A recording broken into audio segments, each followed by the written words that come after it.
Hello, welcome to another Creature tutorial.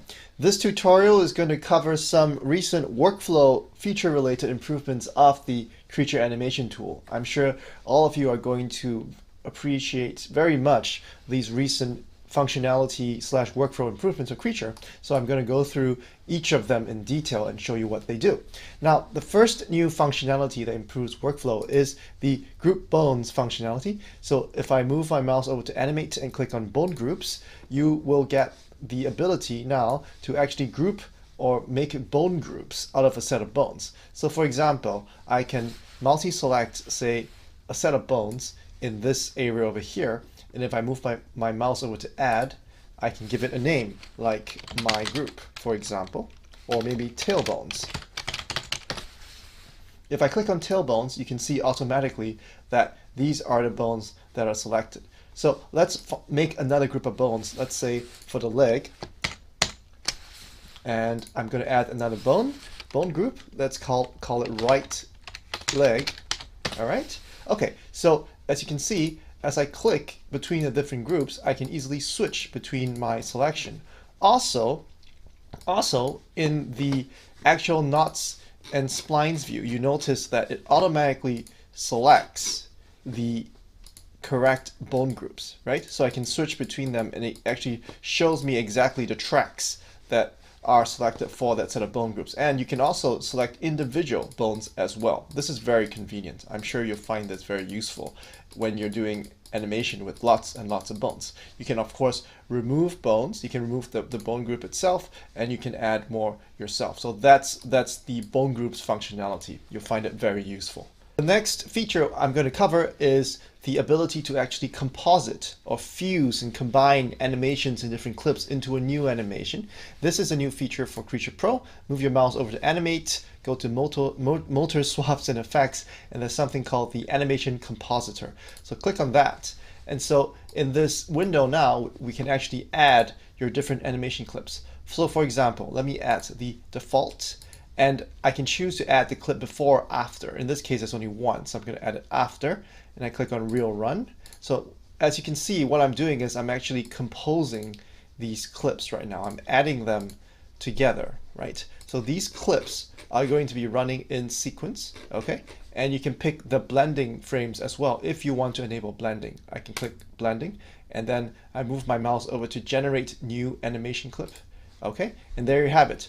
That's your actual animation running, but remember, this is all blended together into a new clip. So it's very convenient now. You can actually animate individual actions as different subclips or short length clips, and then compose them together using the animation clip compositor, right? So once you're happy with it, what's going to happen is it's going to actually convert all the resulting animation into a combined new animated clip, and all the motors will be converted to FK because you could have different motors for different clips. So the logical way to do it is to actually convert everything to FK into FK splines. So we click Create, and there you go. This is our new clip.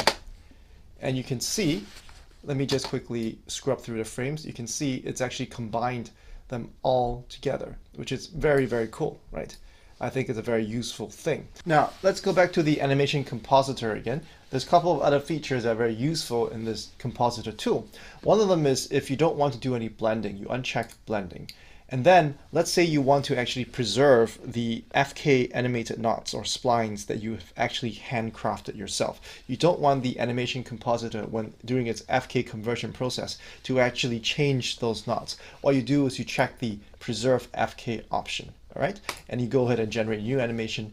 If I click Create now, you can see as I go through it, it looks like it's just merged all the animations together into a new clip, which is fantastic. But crucially, if we were to take a look at, say, one of the bones, this bone has a handcrafted, specially keyframed set of animated knots. So especially in the final sequence, it's just literally 2 knots. You notice that when we compose it together, because we checked preserve FK, those knots were not changed. So as you can see here, these are the hand animated portions of the animated knots, and those were not touched. They're actually just preserved exactly as how you intended them to be. So this is a very useful feature again. You can use the compositor to merge in different clips with different motor combinations, and those get converted to FK splines like what you see here, like the ones over here. And if you click on, you check preserve FK without blending, it will preserve exactly how your original animation was intended, so you get the best of both worlds. So this is a workflow slash productivity enhancement feature for the creature animation tool. I hope you appreciate it because it's extremely useful, which means you can now actually animate individual actions and then compose and merge them together into one final clip, saving you lots of time. You can make different sets or different combinations of such animations in a very short amount of time. So I hope you appreciate all these new workflow improvements, and we'll keep improving Creature. Thanks for watching and happy animating.